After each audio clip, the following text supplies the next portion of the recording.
Tomorrow may be just a little bit rainy, but tonight, a beautiful night for football. And Matt St. Jean got out there in that beautiful weather for a little thunder down under. A little Thursday night thunder. Yeah, it actually is appropriate for our first game of the night in the Hollow, but it was a great night for football. But tomorrow night, we all need to do our part tonight and pray. Pray real hard for that system that Matt was showing a few moments ago to just disappear.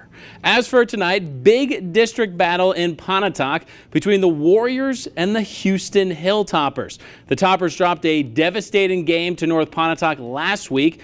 Pontotoc sitting pretty at 2 wins and no losses in district play entering tonight after narrow victories over New Albany and South Pontotoc.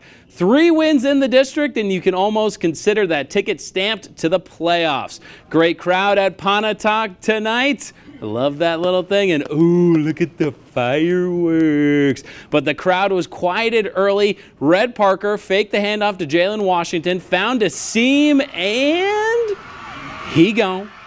88 yards to pay dirt to put the Toppers up 7 on the second play of the game. And he wasn't done in the first quarter. On the next drive, Parker faked the handoff to Washington again, faked me out again, and faked out the entire Pontotoc defense again.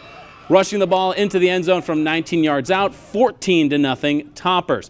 On the third drive of the game, Parker dropped back to pass, didn't like what he saw, used his legs, got the edge, and scampered 16 yards for the touchdowns. 3 drives, 3 rushing touchdowns in the first quarter. The second quarter was all Pontotoc. They stormed back to take the lead at the half 21-20. Houston scored a touchdown with 5 minutes left in the game, and the Toppers win a tight one in Pontotoc, 34-27. To Aggieland we go. Kossuth hosted Water Valley middle of October, so that means we got some breast cancer awareness out on the field. Always good to see that this time of year. Starting in the red zone, Jack Johnson of Kossuth gets in quickly over the line into the end zone. 6 easy points. And if you thought that was a bit lackluster, don't worry, he's just warming up. Back on offense again, Jack Johnson looked to his right, decided to keep it to himself, and he took his time and got the offense a fresh set of downs. They marched down to the red zone again. Time to capitalize for the Aggies, still 6-0 at this point, and he needed another big play to cement his spot as a star tonight, and he got it. Look at those juke moves. Dude's got jukes. Aggies dominates. They go on to win 34-20. Down the road in Boonville, let's do some JUCO action. Tigers hosted Mississippi Delta. It was a bit of a slugfest as the homecoming court took the halftime stage, and not much changed in the third quarter.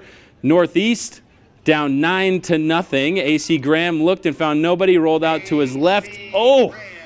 Leaped at the end, got a decent pickup, but he obviously wanted more. Same drive, this time Graham handed it off to Caden Betts. Corinth native Caden Betts, nice run there.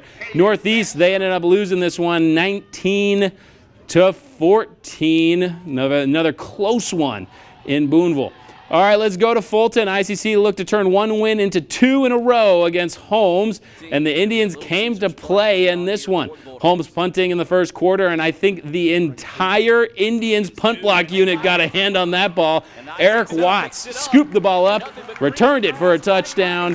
7-0 Indians early in this one. Let's go to the second quarter. Amory's Hunter Jones at QB, tossed it to R.J. Wilson, and he took the ball into the end zone from 8 yards out, 14-0 ICC. And here's the play of the game. Jones flipped the ball out to the big man, Jamal Brooks. Little bit of a stumble there, but then once the big man gets moving, you ain't taking him down. 49 yards to the house. ICC goes on to win 37-7. Let's head down to Scuba. Tonight was the 10-year anniversary out at Sullivan Wyndham Field, and let's just say the Lions did the turf justice. To start, QB Jamari Jones take the ball on a QB keeper, ran it into the end zone for a Lions touchdown, and there was a lot of those in this one. The Lions were up 42-0 at halftime. They go on to win. They clinch their division 52-6. And now it's time for the big reveal. Here is the Wendy's Giant of the Week for Week 6.